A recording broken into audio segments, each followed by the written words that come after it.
Bom dia, seguidores do meu canal Filosofia Nossa de Cada Dia. Esse canal tem como intuito pensar filosoficamente várias questões do nosso cotidiano, né? E elevando isso de modo a pensar com relação ao senso comum, depois ir afunilando e pensando a respeito de algum filósofo, né? Então, hoje é um dia especial porque nós estamos no Dia da Consciência Negra, dia 20 de novembro. Então, vamos tentar pensar essa questão filosoficamente. Primeiro, a gente tem que pensar com relação a o conceito, não é? Primeiro, por que Dia da Consciência Negra? O que é consciência? Né? A consciência é aquilo que nós temos e faz com que a gente saiba que nós estamos aqui, o que nós estamos fazendo, como estamos fazendo. Ter consciência de que, por exemplo, nós temos prazo de validade, um dia a gente vai morrer, por exemplo. Coisa que o animal não tem. Por isso ele é tão diferente de nós, né? O leão não sabe que ele vai morrer. Nós sabemos que vamos morrer, né? Então, essa consciência é aquilo que nos faz refletir sobre nós mesmos, o outro, nosso dia a dia. Por quê? Faz com que a gente veja a realidade de modo a saber o que está acontecendo. Nós sabemos o que acontece. Muitas vezes nós deixamos que algumas opiniões, estereótipos, discriminações, preconceitos estejam à frente de nossas opiniões.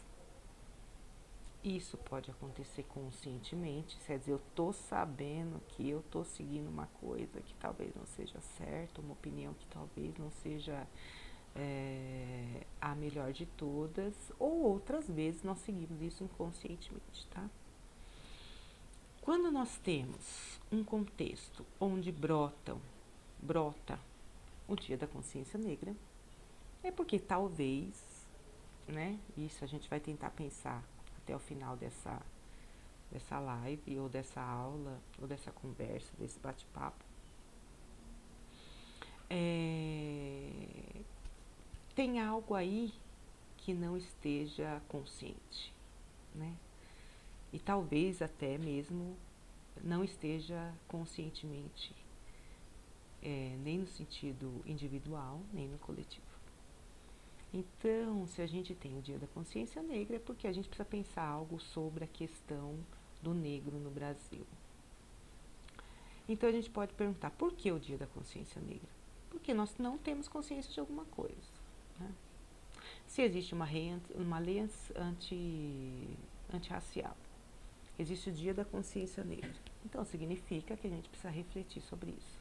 Então, o Dia da Consciência Negra não é uma data comemorativa, como o Dia da Independência e outros, mas é uma data onde nós precisamos pensar a respeito da situação do negro no Brasil. Nós temos 56% da população que se diz negra. E mesmo assim, os negros não têm a mesma oportunidade que tem o branco, né? E eu lembro que não é que é o racismo no Brasil, ele vai muito além da cor, tá, gente? A cor é aquela experiência que a gente tem quando a gente olha a multidão e nós vemos várias pessoas de jeitos diferentes, né? Nós vemos o pardo, o negro, o índio e até mesmo amarelo, né? Estranho falar amarelo, mas existe essa discussão e esses termos que a gente usa, né, para apontar as pessoas. Mas o racismo no Brasil, ele é muito mais do que isso, ele é estrutural porque ele foi criado. Ele foi criado para aqueles que construíram a história da qual nós não fazemos parte como voz ativa, né?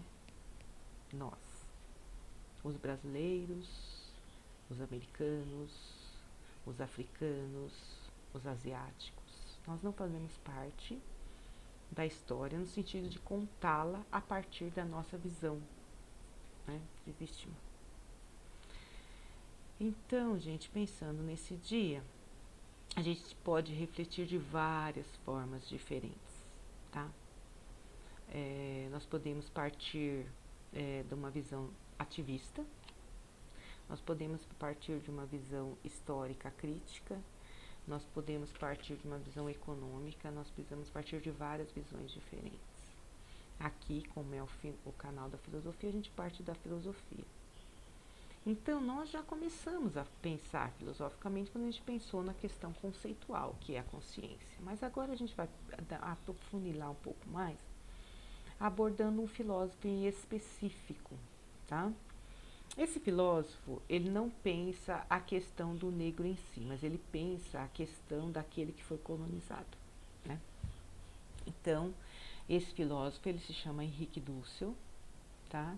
Ele ainda está vivo, ele nasceu em 1934, ele é argentino, radicado no México, ele vive no México hoje, e ele escreveu uma obra que chama 1492, O Encobrimento do Ser. Olha que título maravilhoso, né? 1492, o que aconteceu de especial em 1492? Gente, o descobrimento da América. Descobrimento. Então, gente, é quando o eu europeu, que ele fala muito na sua obra, né? O eu europeu, branco, desbravador e civilizado, ele chega aqui na América, se depara com o outro estranho, né? Só que ele chega aqui e ele tem um jeito de ver o outro que não é um jeito empático e nem simpático, mas é um jeito de tornar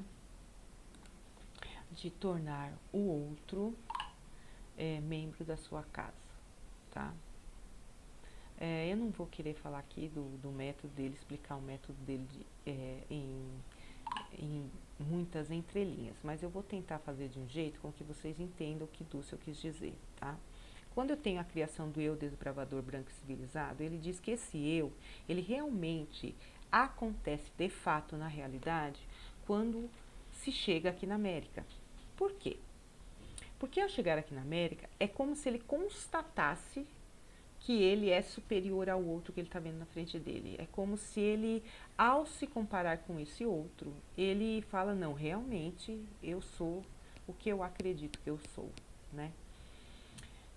E na verdade foi essa diferença e foi essa constatação que fez com que ele escrevesse a história a partir dele mesmo, tá? Ele já tinha essa intenção, é claro, mas assim, parece que deu mais ênfase àquilo que ele estava propondo como história, né? Ele acreditou ao chegar aqui que ele estava chegando numa extensão da sua casa, né? Até porque os primeiros a chegarem aqui foi Espanha e Portugal, na época 2 países católicos. O Papa tinha muita, a igreja tinha muita ainda influência, né, nessa época, com a monarquia, era uma aliança ainda monárquica, né? E nesse sentido, então, o Papa disse que as terras descobertas iam ser divididas em 2 partes, uma para Portugal e outra para Espanha. Bom, então, gente, eles já vieram de lá pensando nessa questão de que o que eles descobrissem era deles. Não interessava quem estava aqui. Só que essa história foi contada por eles e como eles chegaram aqui e foram construindo e foram fazendo e foram usando todos os recursos que eles tinham, eles criaram aqui tudo que eles acreditavam que era bom para eles, é claro, e para todos aqueles que iam viver na sua casa. Então pensem o seguinte, nós temos a casa que nós construímos externamente, seja apartamento, seja prédio, o que for, aquilo que nós construímos para nos proteger. Isso é natural, tá, gente? Nós construímos. Só que nós temos uma casa que nós construímos dentro de nós, que são as nossas convicções, que é a nossa moral, a nossa ética, né, pessoal, o jeito com que nós refletimos, de onde nós partimos para fazer nossas reflexões, o que nós aceitamos como certo e errado, né? O que nós fomos construindo durante a vida e por isso nós somos o que nós somos hoje, tá? Isso internamente é muito forte e eu expresso isso exteriormente. Então, essa visão de que aqui, quando eles chegaram, era a casa deles, fez com que eles pudessem agir de modo com que você estivesse organizando a sua casa, não é? Então, ao ver o outro, esse outro, ele não vai ser visto como um eu também. Até porque quando chegaram aqui, né, isso não é Dulce que diz, né, mas a história diz, que eles não sabiam, nem que quando os portugueses chegaram aqui e a Espanha chegou na América Central, Colombo, né, porque Cabral só chega aqui em 1500, mas em 1492 já tinha essa discussão lá na Europa, né? Será que esses nativos da terra, não chamavam nativos da terra, de índios, né? Nós principalmente aqui, será que eles têm alma? Não sei. O que eles são? Ah, mas eles são parecidos conosco, mas e aí? Né? Então, quer dizer, é uma discussão muito profunda. E quando você faz essa discussão, né, nós fazemos hoje, nós percebemos muitos erros com relação à história, mas eles foram construindo a casa deles. E tanto o índio, o nativo da terra, que estava aqui, quanto o negro que vai ser tirado da terra dele para ser trazido para cá, eles vão fazer parte da casa do eu branco desbravador e civilizado, porque ele foi criado naquele momento, esse eu, né? Porque nós temos na realidade, isso chama-se dialética, tanto no sentido, em filosofia a gente chama de método dialético, que existe tanto na realidade quanto nos discursos. Então a gente traz uma coisa da realidade para o discurso, e já dito pelos próprios pré-socráticos, e nós podemos perceber na realidade, que a realidade, em tudo que existe, existe a sua contradição. O preto do preto branco, do quente o frio. Então, quando o eu desbravador chega aqui, ele cria essa contradição. E essa contradição passa a ser real. Então, ele é criado naquele momento, diz Lúcio, né? Naquele momento, o eu desbravador é criado. E ele vai construindo toda a sua casa externamente, que ele acredita que é verdade, e vai contando a história segundo aquilo que ele acredita que deve ser feito. Então, o eu, gente, o eu do outro, né, que é tanto nativo da terra quanto o negro que chega aqui depois, eles vão fazer parte da casa do eu desbravador. Então, ele não tem voz. Ele é um objeto animado dentro da casa do eu desbravador. Ele não tem voz, né? Ele não consegue contar a sua história porque ele não sabe nem como contar essa história. Ele não entra na história do eu branco e desbravador. Ele não tem como entrar nessa história. Como que ele vai contar essa história? Porque, na verdade, ele teria que aprender tudo do branco para poder contar a história dele. Mas aí ele não seria mais nem negro, e nem índio, e nem nativo da terra. Como que fica essa situação? É uma coisa assim bem estranha, né? Então, Lúcio diz isso, esse método que ele chama, que parte da dialética de Aristóteles, chama analética, que é um método analítico que você parte das proposições que existem a respeito daquele fato, neste caso em específico da colonização. E a partir disso vai surgindo aí, a cada proposição, a cada fala, a cada afirmação, sentença que a gente chama, vai surgindo a sua contradição. Então, vai usando isso e vai analisando cada uma dessas contradições. Que nem eu sou o eu branco e desbravador. Né? O que contradiz a isso na época da colonização? Então, você vai fazendo essa análise. E aí vai surgindo, a partir dessas contradições, aquele eu existente e verdadeiro que está lá e que vive a vida dele sem viver a casa do branco. Ele vive o cotidiano dele, e é interessante, né? O Dussel diz isso, que tanto o índio como o negro, aquele que foi latino-americano, que diz que foi descoberto ali, que é criado ali junto com o eu desbravador, ele não se diz, mas ele vive. Ele não se diz, mas ele vive o seu cotidiano. E ao viver esse cotidiano, ele contradiz aquilo que o eu desbravador disse, né? Porque o desbravador vai dizendo que é o latino-americano e ele não sabe dizer, ele não se diz nessa história, mas ele mostra o que ele é através do seu cotidiano, da sua vivência. Olha que fascinante. Gente, é fascinante esse método. E aí diz Dulce o seguinte, a partir de Aristóteles, ele sempre diz que a gente tem que partir do cotidiano, porque ele acredita nisso, né? Então se cria essas proposições. Então você não pode partir, para fazer uma filosofia da libertação, você não pode partir desse discurso europeu. Tem que partir do discurso da voz das vítimas. É ela que vai falar. Fascinante. Vamos pegar o Dia da Consciência Negra como exemplo, tá? Tá. O Dia da Consciência Negra vista pelo branco é uma coisa. O Dia da Consciência Negra vista pelo negro é outra.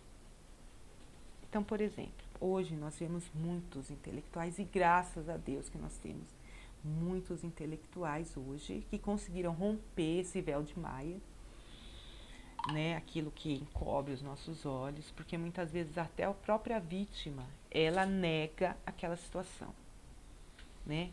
Esse racismo estrutural, ele é tão estrutural que, olha, gente, isso não são palavras minhas, são palavras do Marco Silvio Silva, que é um professor de ensino médio como eu, e ele está nessa luta, e ele é negro, e ele diz que todos somos racistas, porque nós fazemos parte dessa estrutura racista que nós vivemos, que foi criada para nós, né?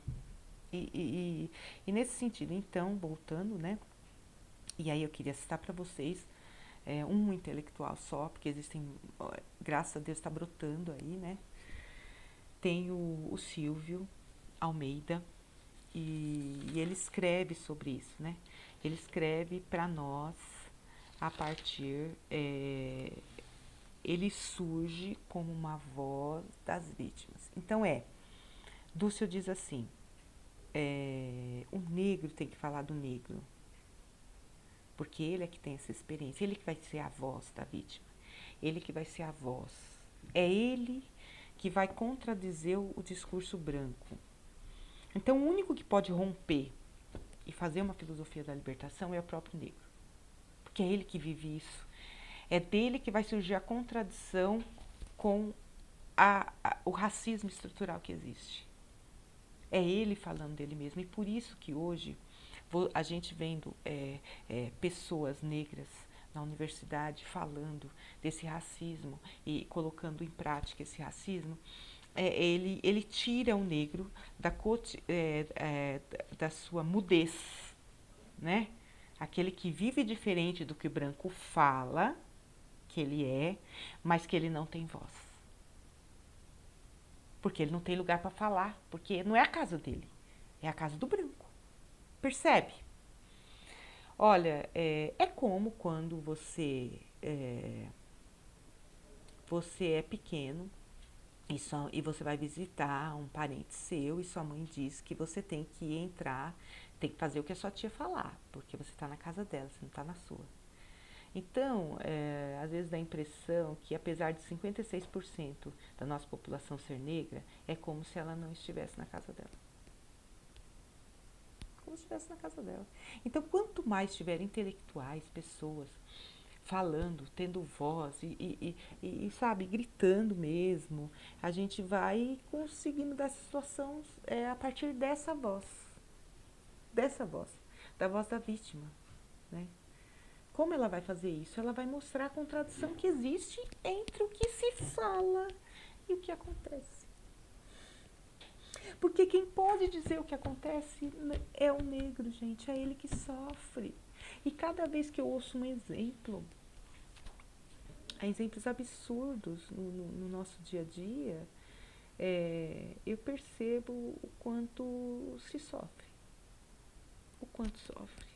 E por mais que a mídia, ela passe isso, ainda não é o suficiente. Porque ainda o branco falando do negro.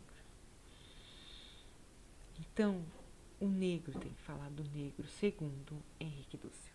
é a vítima falando da vítima, porque só ela pode mostrar a contradição que existe entre o discurso daquele que é dono da casa, que se fez dono, vamos falar assim, da casa, e daquele que vive essa cotidianidade. Então, gente, terminando aqui o meu vídeo, espero que vocês tenham gostado, né, dessa reflexão. E eu quero dizer que nós podemos sim usar esse método no nosso dia a dia para a gente pensar até que ponto nós estamos vivendo na casa do outro e sendo submetido a isso, ou até que ponto nós estamos criando uma casa com nossas justificativas e fazendo com que o outro seja dentro da minha casa apenas um ser animado e sem voz. Eu deixo a última reflexão, deixo uma última pergunta para vocês refletirem. Será que em alguns momentos da vida, eu como eu, branco e desbravador, eu estou deixando que o outro fale, né? Será que eu estou deixando o outro falar e ser o que ele é na minha frente? Porque ele também é igual a mim, ele tem o meu, e ele é o outro quando eu olho para ele. Mas quando ele olha para mim, ele é um eu também. Até que ponto eu estou colocando ele dentro da minha casa, deixando ele sem voz? Ele fala, mas ele não é ouvido. Quem? Agora eu deixo para vocês essa reflexão. Quem, dentro da minha casa, daquilo que eu acredito ser bom ou não, quem convive comigo e vive uma vida diferente daquela que eu digo, mas ele não consegue dizer que ele está sofrendo por causa das suas convicções. Quem é esse que vive aí ao seu redor e não tem voz porque ele fala e você não ouve?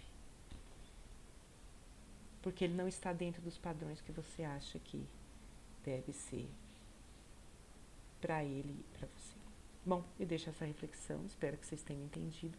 E eu estou à disposição no meu canal para qualquer dúvida, comentem aí o que vocês acharam, vou amar. Se inscrevam no canal e eu espero trazer muitas outras reflexões para a gente pensar, não só essa questão do negro, mas outras questões que a gente tem no nosso dia a dia e que a gente não para pensar nisso, tá, gente? Espero realmente que vocês comentem para mim saber, né, o que vocês entenderam.